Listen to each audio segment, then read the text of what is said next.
You have one unheard message. Hi, I was calling Current, the influencer marketing platform, but I think I just got redirected to a bunch of people listening to a podcast.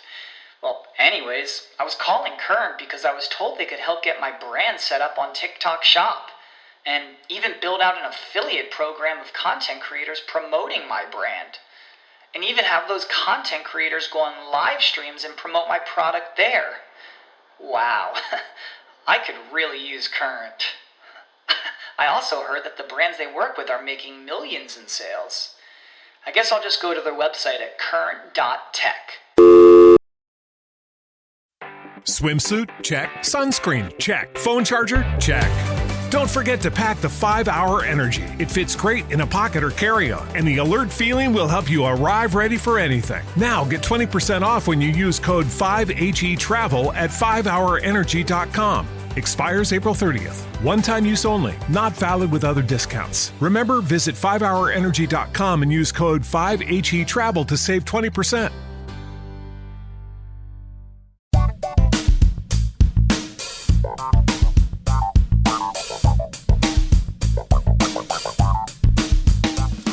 Welcome to Volume 2 of Comedy Album Book Club. Thank you very much for coming. This month's album is The Button-Down Mind of Bob Newhart. This was recorded at the Tidelands Club in Houston, Texas in 1960. Bob Newhart was 30 years old at the time, and he's known for his deadpan delivery and satirical subversive material. And this was his first album. It went to #1 on the Billboard Pop Album chart. And it won Album of the Year at the Grammys. Both those things are firsts for a comedy album. And according to Bob, it is the 20th best-selling album of all time as far as the Billboard charts go. That's pretty crazy. It is 6 tracks, 5 of which are part of a one-side conversation that was a trademark of Bob's, often imitated. And he probably invented it, and he definitely perfected it. 5 of the tracks are, I said 5 of the tracks are part of a one-sided conversation, 4 of which are about advertising. It's something he liked to lampoon, satire a lot. The tracks are called Abe Lincoln versus Madison Avenue, The Cruise of the USS Codfish, Merchandising the Wright Brothers, The Khrushchev Landing Rehearsal, Driving Instructor, and Nobody Will Ever Play Baseball. Bob Newhart was an accountant, and to help while away the hours, I guess, he was pretty bored. He decided to get into comedy. And in 1959, he was an accountant who no one knew who he was. And a year later, everything changed. In the 70s, he did the Bob Newhart Show. In the 80s, Newhart. And these days, he's a regular recurring guest on The Big Bang Theory at 88 years old. He's a pretty awesome guy. Had a huge career, very far-reaching, and his influence was as well. We'll talk more about that. For now, we're going to take a listen. Please enjoy The Button-Down Mind of Bob Newhart. Right now, ladies and gentlemen, Bob Newhart. Thank you. Thank you very much. Forget it. Right. Mr. Doubleday, listen, though. You come up with anything 2-3 couples, you be sure and let us know, huh? All right, Mr. Doubleday, I'll be talking. Right.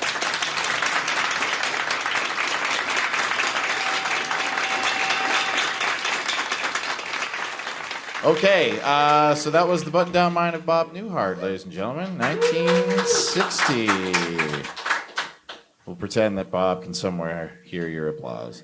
Okay, so I'm going to bring up my guest for this evening. My first guest has his own comedy album called Helicopter Rich. He is a local comedian, and you can buy this album on iTunes, Google Play, and Spotify. His name is Craig Fay. Please welcome Craig Fay, ladies and gentlemen. Right, welcome. Thank you very much. I'm going to bring up my next guest. Okay. Yeah, go ahead. All right, my next guest is a comedian here in town. She's the executive producer of the She Dot Festival, which showcases funny women through stand-up, sketch, improv, storytelling, workshops, and expert panels. Please welcome Martha O'Neill. Martha. And my third guest, he's an actor, comedian, and writer. He has many writing credits, including more than 30 episodes of This Hour Has 22 Minutes, and he is a huge Bob Newhart fan. Please give a warm welcome to Jeremy Woodcock. All right, so we just heard the button-down mind of Bob Newhart. Have you all heard this before? I assume No. You haven't heard it, Martha? No, first Okay. for me. First Cool. for me. Once before for me. Once before. So you picked this, Craig. Yeah. So what made you pick it? So, okay. So I feel like I'm a bit of a fraud. no. Because I think when you were putting together this show, you sort of asked like, what were some really early influential albums? And I had literally just listened to this album, and I was like, this is a good one. And I put it forward, and then you said, and you're going to be on the same show as Jeremy. And if you look at Jeremy's Twitter photo, it is him with Bob Newhart. So I was like, I may be a little outgunned here, but that's fine. Well, at the very least, you got Jeremy Woodcock on the show. That's right. So I'll defer to him. But no, it's and beyond that, like it is within the comedy community, it's sort of held up as this like very early, very influential album. And as you said off the top, like he won a Grammy, like, he won Best New Artist, like it was #1 on the Billboard charts, which is insane for any comedy album these days, right? So I guess those are the reasons I picked that. Cool, fair enough. And so we'll just skip over to Jeremy. He hasn't said anything yet, just that little impressed noise. Thank you for doing it again. You can tell I liked it. Maybe you could tell us a little bit about your love for Bob Newhart and how this photo came about with you and Sure. him. Well, that photo was taken at after a it wasn't he and I hanging out. I'd seen him at Roy Thompson Hall about 5 years ago, and He was performing? he was performing. No, we were both watching Aerosmith. But yeah, he performed, and then I kind of loitered around the front. And usually, like after a concert or a show, like things go on forever. But it was like 1 minute after everybody. I was the youngest person there, and they were kind of like everybody head home. Wow. So I walked. I was just walking sort of behind Roy Thompson Hall rather than going along King or Queen or whatever it is, and he was just getting into a car, like a little car driven by someone, and somebody said, "Bob," and he said, "Oh," and he just sort of gave a little 1 second. It was all so casual and so like old school. The whole thing was old school. I was telling Craig, a jazz band was his opener. A jazz band played for 30 minutes and then brought out a vocalist for the last song, as if a vocalist was like the wave of the future. Yeah. And then You ain't say nothing yet. no. And then I just said, "Can I get a picture with you?" And I told him I was a comedian. He said, "Good luck," which I've, in retrospect, like turned into a compliment, but it's really just a pure, nice thing to say. But I'm like, it was a vote of confidence, but it was just good luck. Fantastic. He had no idea. Yeah. That's so cool. So were you a big fan before you saw him that night? I had never heard of him. No, I actually got into him in a weird like way you might get into like a band. I got there at the library, at the Whitby Public Library, there was a greatest hits, like a best of Bob Newhart, which had a driving instructor and the Abraham Lincoln, and then a bunch of other things like a bus driver, which was the driving instructor, but just as funny. And and then I went back and found this album eventually after like checking out his greatest hits. Cool. Yeah. And Martha, you haven't heard this album before. No, so what no. are your initial Well, impressions? I grew up watching Bob Newhart. I mean, I was really little, of course. I was like an infant. Yeah. I don't even know what year it came out, but it was on, like, we got 4 channels growing up, and Bob Newhart, and something about him, he was always kind of, he made me laugh. And I was talking to somebody before the show downstairs. They said, doesn't hold up. The show doesn't hold up. I don't know if that's true or not. And now I'm going to go home and I'm going to watch him again, because he was like the gentle uncle who just made you laugh. And I didn't watch so much of the Hotel Newhart show. Right. Yeah, I don't know why. That's how I was introduced to him, through that show. Yeah. Yeah. Have either of you guys seen the old Bob Newhart show recently, to comment if it held up? You just heard of Bob Newhart a month ago, Craig. No. I have not actually seen his sitcoms. Okay. No, I was Jeremy? really into the Mary. Sorry to interrupt. No, I was really into the Mary Tyler Moore show and Rhoda, and he was of that ilk. Yeah. Do you know what I mean, to me? So I was a big fan of all that kind of television programming. So I'm disappointed, but I am going to go back and check it out. Yeah, I can definitely say the second one, the Inn, like the Vermont, the hotel, the Inn really does hold up. Does it? I assume the first one does just because it's him, but Yeah. it doesn't replay as much, maybe because they figure it's like very, very early 70s. Yeah. Well, so much has changed. I mean, almost you could argue that nothing holds up if you give enough time to go by, because the attention spans change and the pacing of things change. Yeah. I mean, And with him, pacing is everything, right? Oh, yeah, That's his thing, absolutely. is the slow, stumbling, easy pace. But I don't know about you guys, but that just whipped by. Like, that was just something very soothing about him. It's like he's just speaking to you. He's like a pal or something. yeah, well, it's interesting that he plays all these different characters, but they're essentially all the same person. Yeah.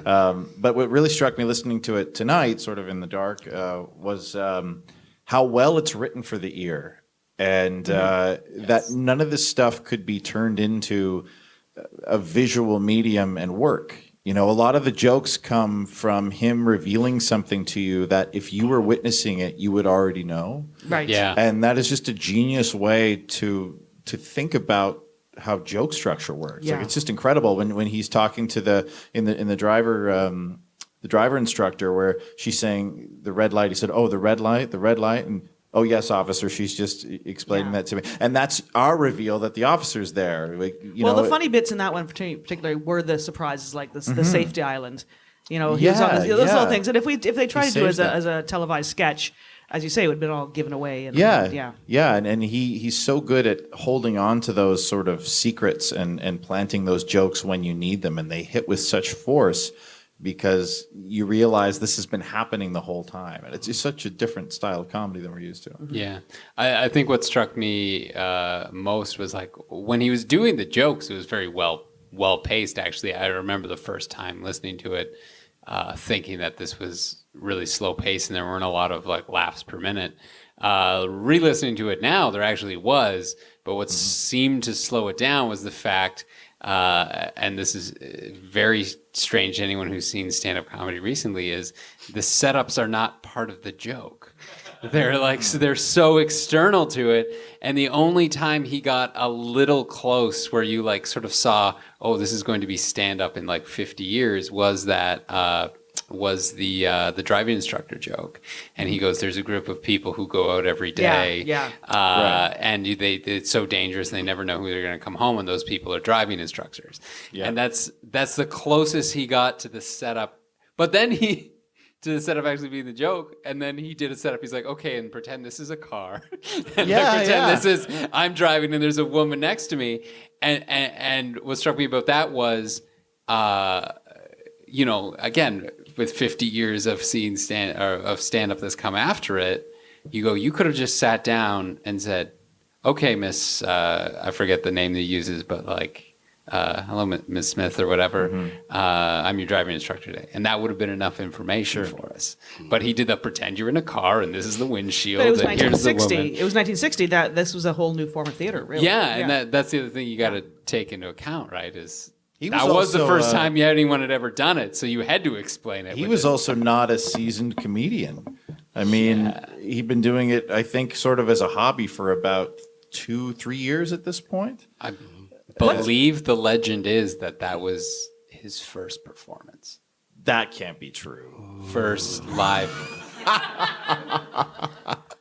Oh no, that was just a spooky. Yeah. Okay. I'm not I the thought you had some expert, by insight the into way. that, Yeah. yeah. Or it was one of his first 4 or something like that. Well, if you listen to the audience, they weren't like laughing that hard for the most of it. Like usually modern comedy albums, they make sure it's a hot crowd.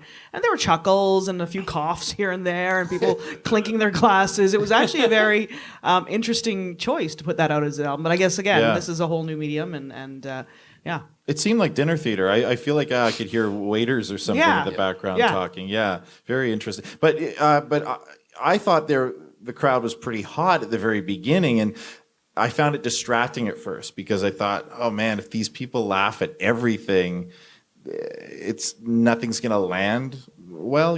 It's like if you're sitting with someone who laughs at every joke in something, almost none of the jokes are funny to you because it's over the top. Mm-hmm. But Well, and some of what's funny is like him mentioning like Ulysses S. Grant being alcoholic, and people are like, that's the That's what everybody's going to remember about man. Lincoln. Yeah. Well, and the Khrushchev joke is the best example of that on this album. Where you're like, I guess this was a thing that happened. That's the They one don't to me teach that that anymore, that doesn't but- really hold up. That's very much a moment of time. Well- When Khrushchev came to the U.S., it was 1 year before this came Right. out, so very timely then. Yeah. But It's also, like if we did Young Sheldon. I feel like people aren't. Yeah. Well, I would also, if you think about it, he was talking about live television news, which was quite a new concept in 1960. So a lot of it, like, if you think about it, I have a news background. And so the timing that this took place, so, I mean, I can imagine. So I was enjoying it just based on knowing when the album was recorded and when all this happened in history, and also knowing how difficult, like, that the audience got on board with this run through of this Russian leader who was a feared man, stumbling and hitting, and the woman, Yeah, the right. wife. I thought I like that one. Actually, I think the best. And that's of all of something them. people never would have been exposed. Like everything was so packaged for what they get to see and to hear. Like the guy in the control room before they were doing all these behind the scenes shows and everything. I feel like that would be like a little thrill to be like, oh my God, this is the guy. This is what we're not hearing while it all goes on. Yeah, I enjoyed that. I think the most. Yeah, and he that was kind of the, I would say, the theme of the whole album almost, with maybe the exception of the driving instructor, is like, this is what happens behind the scenes, right? This is what this is what the PR guy would say to Abraham Lincoln. So this is the call that, you know. What is it about him and marketers, though? I mean, there must have been, was it 3 or 4 of them about marketing and PR? Yeah. For an accountant. It's not like he came from a PR background. No. Interesting. Yeah, I He mean, did live in Chicago, right? Is that? big marketing town. Yeah. This is the part where I don't say that I've never seen Yeah. Mad Men, and I ask if this is Mad Men times and Mad Men location.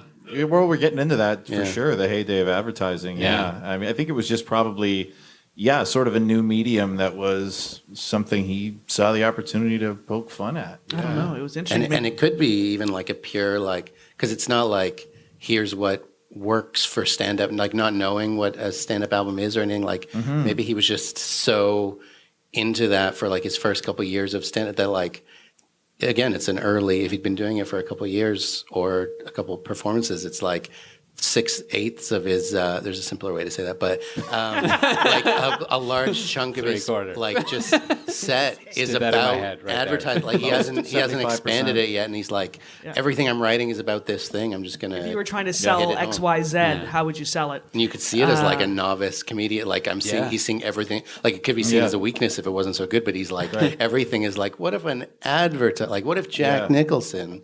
But like seeing everything through that, but it worked. And it's so hacked had the now one to bit. say something like, it might sound a little something like this. Yeah, yeah, But, yeah. I mean, he invented that phrase. And, Yeah. we were talking about this a little bit last month, is sometimes it's hard to take that filter off of us of the things that we've seen since. Right. And not feel that it's cliche, not feel that it's hack, because We're so it was jaded. new. We are. Yeah, yeah.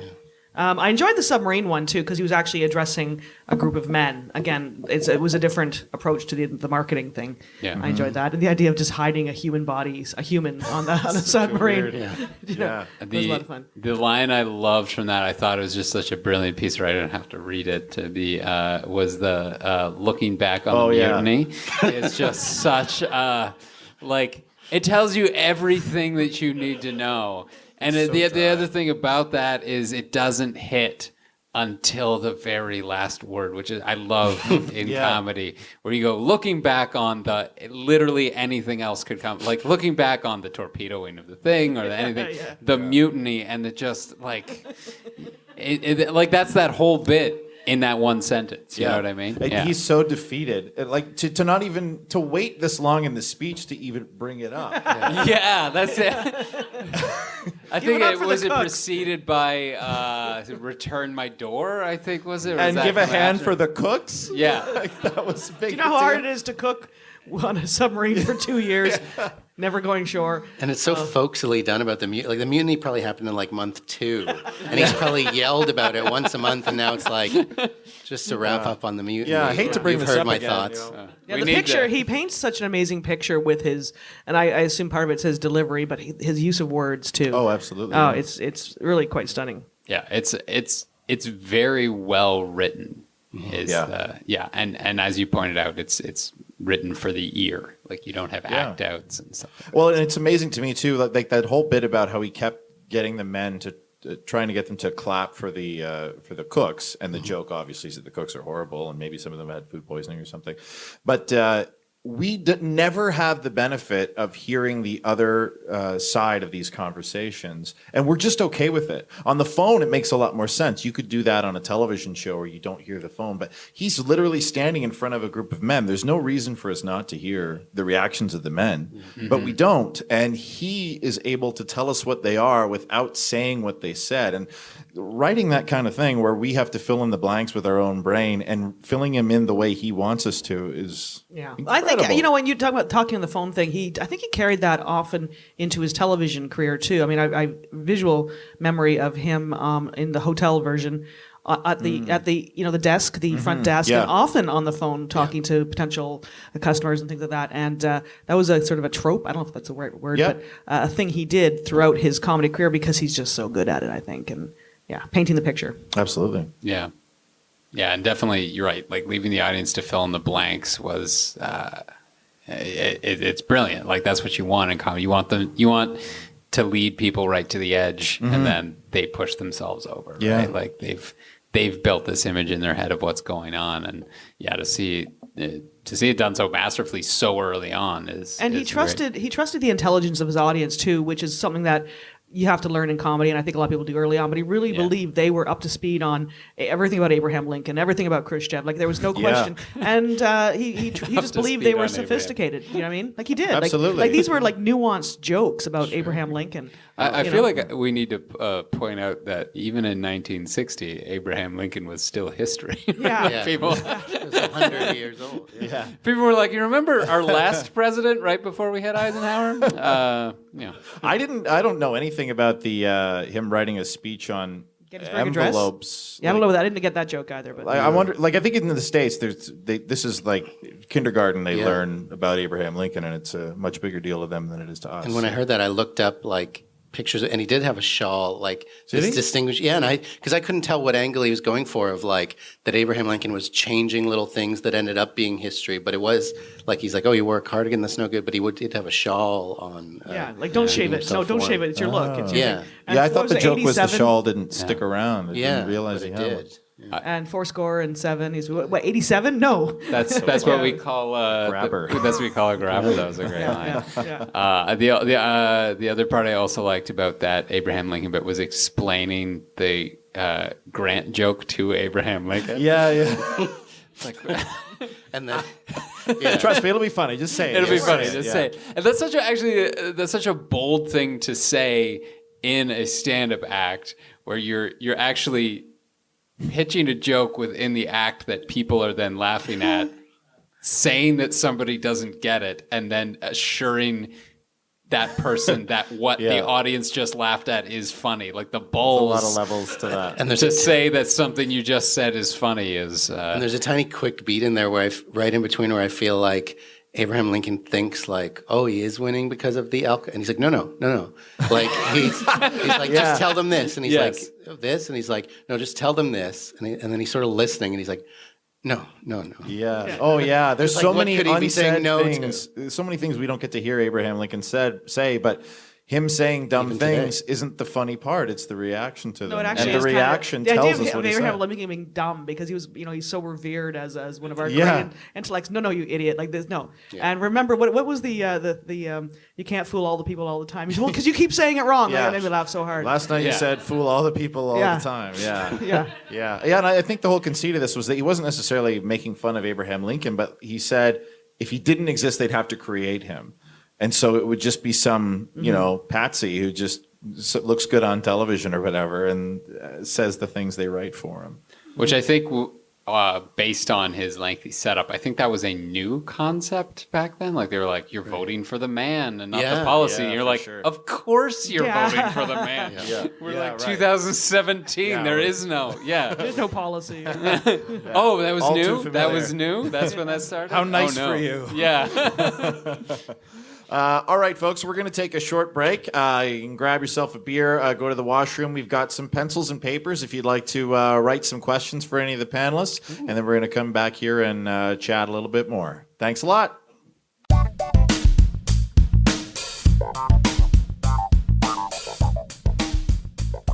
Comedy Album Book Club is recorded live on the first Thursday of every month at the Social Capital Theatre in Toronto, Ontario, Canada. Join us, won't you? We listen to the album at 9:30 p.m. and then we record the panel discussion for the podcast. Tickets are pay what you can, with some proceeds going to Covenant House, Canada's largest agency for at-risk, homeless, and trafficked youth. For more details, please visit us at comedyalbumbookclub.com. If there were to be a second half of this show, I think it might go a little something like this. That was a great lead into the second half of the show. We only take a break because we love applause. Thank you for the two people who applauded for this, sitting down again. And the woos. We also appreciate woos. Okay, cool. So we got a few questions from the audience.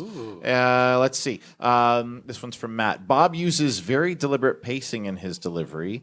How has that impacted comedians who followed him, and how do you feel his successors have evolved from his example? Interesting. I have two prongs, if I may. There's a few comics. I don't know if you guys are familiar with Todd Graham's work. He's a Toronto comic. So funny. Check him out, right? But I've always thought of him as a Newhartian type comic. Yeah. He's more absurd than Bob in many ways in his observations, but his demeanor, his manner, his delivery. And so there are, I think, disciples of that school. But I also would argue that a lot of comics, and myself included, because I don't know why I do this, but almost go high energy. And I don't know if that's a fear thing. It's partly a fear thing, I think, of if I don't give you time to hate me, then I'll keep going. But like it seems like to me it's almost fearless to pace like that. And you're slower paced than me, Craig. Craig and I have worked together a few times, so I'd argue that you're more of that pace, that thoughtful pace. Yeah, I think there's something to be said about being comfortable with the silences, which I think definitely for him doing a one-way conversation on a phone, you have to be very comfortable with the silences. And that's a thing that a lot of comics aren't comfortable with. If there's any sort of quiet, you need to feel like you need to fill that dead air with something. And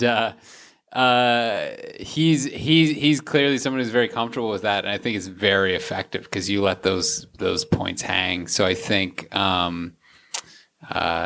is it confidence, or is it just I guess it must be is by born in confidence that you just believe that you're compelling enough to have that pacing. And I think having written, like he knows exactly what he's going to say, so I feel like he knows it's going to work. Like mentioning Todd Graham, it's like he's written this joke.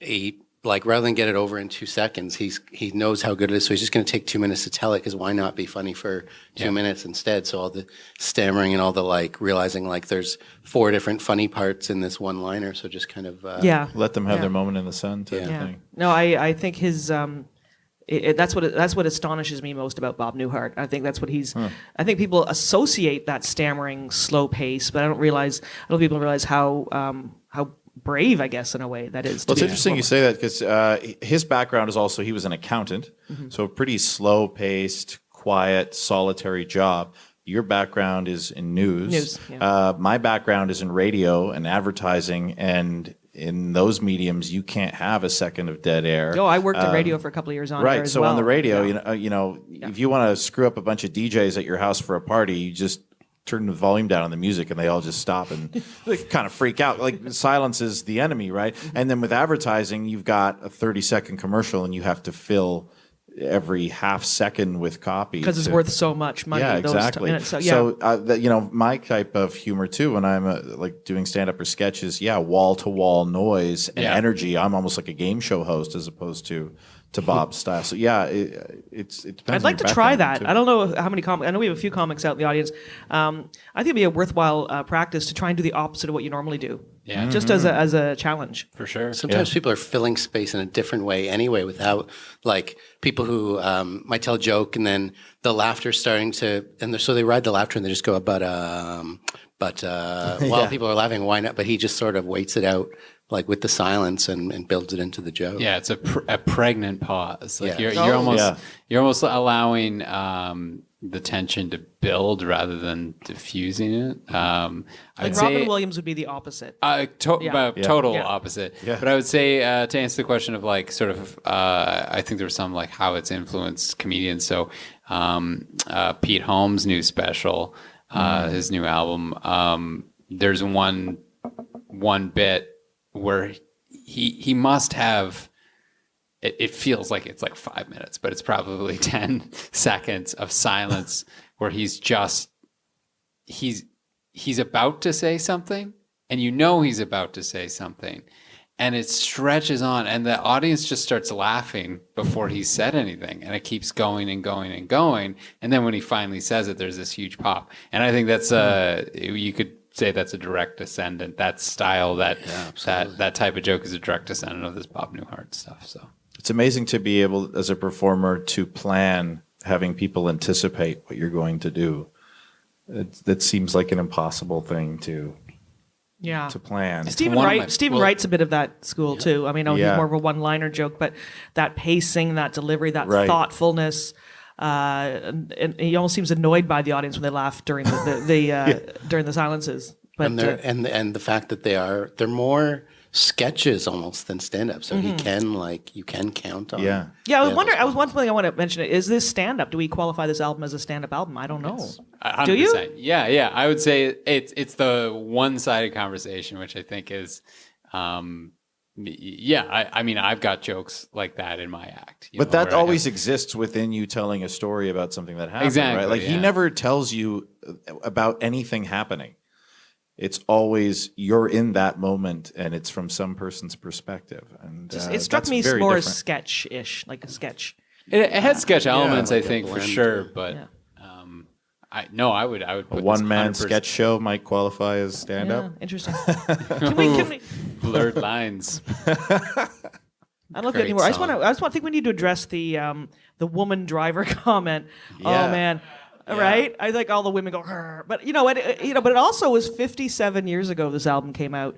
And it shows you the things that you could say back then and the things you could never say now. It was fascinating to me. It was fascinating. Yeah. Yeah. I can see both the gentlemen just I agree with you completely. I don't think it's like that's the way he came to it. I don't think he realizes that it doesn't need to be a woman at all. I know. I actually kept, while I was listening, I kept thinking it could be a teenage boy, it could be an old person, it could be anybody. But yeah, it had to be the easy. So it gives it a disservice. I think it does a disservice to the bit that he made it a woman and called out the fact that it was a woman, because then it becomes a sexist bit, whether that's the intention or not. And it was a funny bit, but it's funny how time has skewed our perceptions of what's funny and what's not, and what's acceptable and what's not. I would say there's nothing wrong with it being a woman driver, because it could be, as you said, it could be any driver. But the fact that he called it at the beginning was super weird. Yeah. And the way he said it, too. The way he said it was like, which is a woman driver, and you're like, you mean a driver? Like, yeah. But the audience was like, ooh, like his audience. Right. Ooh, it's a woman doctor. Oh, a we're in drivette. trouble I see. now. Look out for driver. shenanigans. Yeah, it was like how this is going to go because it's a woman. Yeah, and it's It would have been much less problematic if he didn't call it out at all. That's funny. No, and I'm sure at the time it was not even for 30 years was it problematic. Maybe even 40 years. I don't even know. But certainly today, yeah. Well, women have gotten much better at driving. I got one boo. I was worried. That was my wife booing. We have another question here. Did anyone else have trouble getting around the sound quality? A little bit, but I because I kept saying 1960. I mean, yeah. Yeah, I didn't find anything was difficult to hear. There was never anything where I felt like I would have rewound it because I missed something, and it's not, sound effects or anything where it's clear it's somebody speaking at a live thing. We've got people laughing and stuff. So as long as you understand what's happening, of course we like higher fidelity, but it didn't take away from me. Yeah, it's crazy that we could actually do a better recording with our phones. This podcast is going to be a better recording. Hopefully. And compared to actually albums around that time, I feel like or like a lot of the ones I listened to growing up, like before we knew he was bad, Woody Allen, and like the Smothers Brothers and things. These are like early '70s, and they're not as good sound quality as that. I don't know. I think it was a really small room. I have this image. It was a smaller room than this even almost. And he was. I just felt. Do you know what I mean? No, but I We're felt at like Roy it was. Thompson Hall, ladies and gentlemen. That's where we take the show. But yeah. No, but I felt like it was a really, really intimate crowd, like a really tiny room with a few tables, like a jazz club. Yeah, it's like dinner theater, I think. I would have never guessed Bob Newhart recorded his album in Houston, Texas. Is that where it was me recorded? neither. Yeah. That wouldn't have been his crowd to me. I wouldn't think so. No. Not these days. No. You say something, Craig? Pressure. Oh, I think I was going to say on the sound quality is that you got to keep in mind too that this is one of the first comedy albums ever. You know what I mean? As far as like a pure stand-up comedy, like I think they had stuff that was like, we're going to sing silly songs, but that's kind of music, right? Right. So nobody knew how to really do this. I was reading up a bit on it before, and there was actually a debate or a decision that was made to do it in front of a live audience rather than just going into a studio and recording it as it's almost like a radio sketch. Right. Yeah. And so right now, like if I was going to go do my album and record it in a studio with no audience. Is that your album? Do you mean Helicopter Rich available now, or do you mean your next? My next one, I'm going to just go into the studio and Available record on it iTunes. but you'd call me. Thank you for the plug. But you'd call me mad if you did that, right? Like if I went into a studio and said, nope, no one's going to hear this about the sound tech in the booth. I'm going to put on headphones and talk into a mic. That's insanity. That'd be crazy. But they didn't know. So I think they did a pretty decent job, actually, all things considered. Yeah, they didn't mic the audience, which of course we would do now and things like that. But again, they didn't know. But you hear them. Like I always find those ones a bit sterile, like the Adam Sandler or like Norm Macdonald's in-studio album compared to his live album are they're like night and day to me. Yeah, and Sandler did stuff like his albums aren't really stand-up at all, right? They're full-on sketch albums. Everything I've heard by him anyway. I don't know if he did a regular stand-up album. Interesting. We also have the question, who would you say is the modern equivalent or descendant of Bob Newhart? We mentioned Todd Graham, but has influence reached someone that Like you current? think is, Other than Pete Holmes. Pete Holmes is a good example. He's got a very different energy to me, Pete Holmes. Though he's He's much more high energy. I would say. outgoing and goofy. Bob Newhart is not goofy at all. True.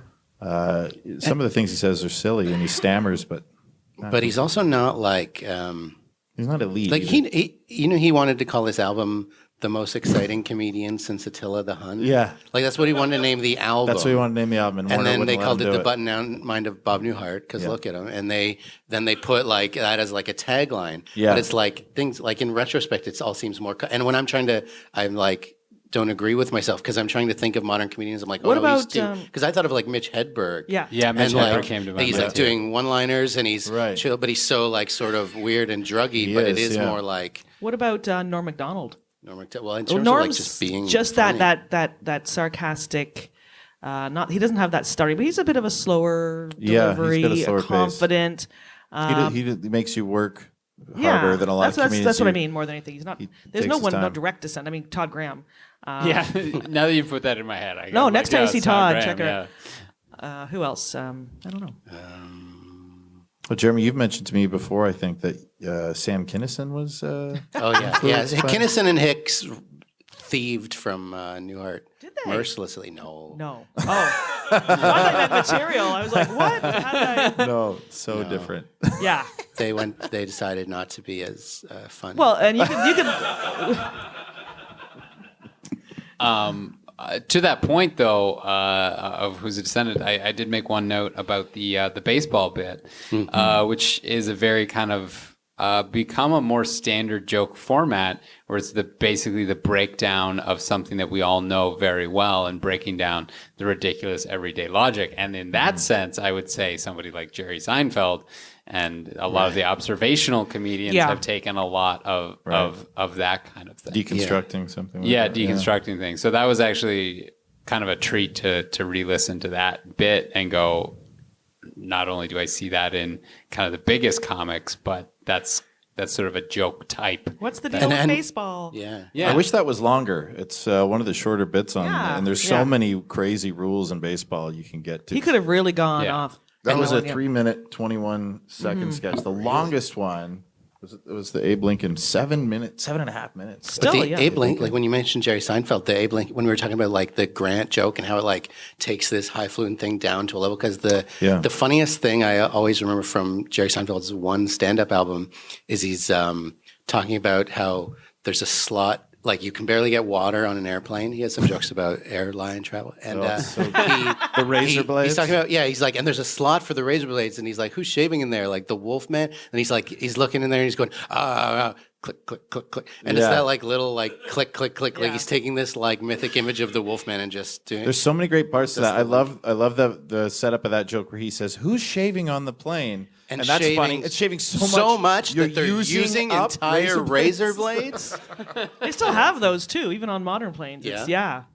I funny. actually went back to the Wright brothers one. They're talking about the John on the toilet and flying at Oh, 100. yeah. That made me chuckle a lot. Yeah, I was like, oh, that's a poop joke. Like that's just you don't think of that with. But the cleanest poop joke you've ever heard, Yeah. right? Well, Like, yeah, he never that's- gets quite to the. He says, Guys. just when he's about to say, well, let's just say bad press. Wait. Yeah. Oh, so okay. Just doing bad math in my head. But this album is 57 years old. Yeah. Were the Wright brothers, did they not fly in 1905? Ish. Which is more recent Oh to my God. then. Wow. Which I feel like it's why there was like a joke of he's like Willie? Oh, Wilbur. Okay. And people are like laughing like it's hilarious to forget the name of one of the Wright brothers. That's impossible. Because that was like more recent than this album That's is crazy to us. to think wow, Maybe. that's mind blowing. That's interesting. And yeah. air travel was relatively new, 50. like traveling. Especially classes in air travel. Yeah. Yeah. Holy cow! Yeah. If only we could go back in time and be that crowd. I think it would go a little something like this. Final thoughts on the album, folks. We'll start at the end. Jeremy? 2 out of 10. Do not recommend. I think it's so. I keep thinking of, because we keep talking about what year it was. We keep talking about his style because, like, on the show, he's like, I feel like that's like a huge legacy of those sitcoms, and he's like developing this style of writing scenes and things that he wouldn't use for like another 2 decades. But I just feel like it's like the beginning of a person like. He's 30. That's weird, but it's like he's like sounds fully formed, and he's just. I think he's like a really great. Martha, you go first. I enjoyed the album. I would give it 3 out of 10 stars Nice. because Yeah. I am no asshole. No, I really enjoyed it, and I was a big fan of him growing up, and it felt like a little warm blanket to me. That listening to that, to be honest, he is so brilliant, and I've never really broken down his stuff like we did tonight, and it's really interesting to do that as a comic. But yeah, 4 stars. Screw it. 4 stars out of 4. Okay. When I just remembered a Bob Newhart joke from his other album that I need to say because I also kind of petered out on my review. He's perfect. I think he's like a perfect comedian. But there's a one called King Kong where he's the guy reporting that King Kong is climbing the building. He's called the police, and he says, and he does. Well, I was going to say they ask him how tall the monkey seems to be, but they don't. But you don't hear them ask, so I just assume that. But he says, I don't know about. I guess he's about 18 or 19 floors. 18 or 19 floors high. And then there's a big pause, and you don't know what. And then he goes, "Well, I just don't know if there's a 13th floor in this building." Which is like a perfect joke. He is an amazing joke writer. That's a great joke. Yeah. That's a perfect joke. I love the pause before that joke. Yeah. It's great. You don't expect it. It's great. Craig? I'll say this. I enjoyed it a lot more the second time around. I think I would recommend it to anybody who has any kind of interest in comedy and where comedy came from. And writing. And writing. Yeah. And as I said, it's really weird to see these super long, elaborate setups with no jokes in them that are completely separate from the joke. But yeah, I'd recommend it to anybody who has an interest in the history of comedy, and the jokes actually hold up pretty well. all things considered. Yeah. They're sort of pure jokes. You know what I mean? Most of them are completely contextual. Yeah. Some of them I think are a little dated. I mean, it would benefit from being up on your American Russian history. Khrushchev aside, You could easily put that to any world leader. Angela Sure. Merkel, you could just put her in there, and that would be the same joke. Yeah, You know? that's true. It's true. Yeah. Once you Putin would probably be a good one because, he's a prime candidate for people wanting to make fun of him. I mean, to see him like a bumbling idiot, I think would be pretty good. That's too obvious. Is it too obvious? All right. We'll rewrite that in the meantime. Okay, well, thanks so much, everybody. Craig Fay, you can find his stuff at craigfay.com. He's also on Twitter at CraigFayComedy. Martha O'Neill, you can find her on Twitter at Martha_O'Neill, no apostrophe, Oneill. And you can find jokes and announcements by Mr. Jeremy Woodcock on Twitter at JW Pencil and Pad. Thanks so much, guys, for being here. Thank you for having us. Thank That was you. fun. Yeah. And next month we'll be back here in the same room, November 2nd. My featured guest will be my friend and new comedian Mark Wirt, and the album he chose is Mark Norman's Don't Be Yourself.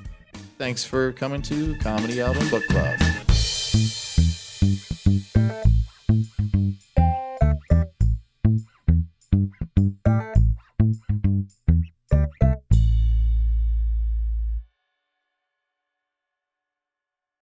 You know how to book flights and hotels. All you're missing is a tool to plan the travel experiences you'll have once you arrive. That's why you need Viator. Book guided tours, activities, excursions, and more in one place to make your trip truly unforgettable. Viator has over 300,000 travel experiences to choose from. Everything from simple tours to extreme adventures and all the niche, interesting stuff in between. So you can plan something that everyone you're traveling with will enjoy. Real traveler reviews give the inside scoop from people who've already been on the experiences you're considering. So you can plan with confidence. Free cancellation helps you plan for the unexpected. And 24/7 customer support means you can travel worry-free. Download the Viator app now and use code Viator10 for 10% off your first booking in the app. Find travel experiences for you. Do more with Viator.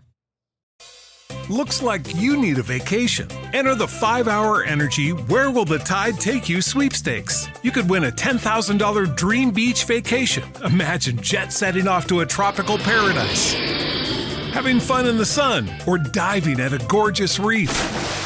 It's up to you. No purchase necessary. Go to 5HETide.com for official rules and to enter. That's 5HETide.com. Enter today. Ends June 30th, 2024.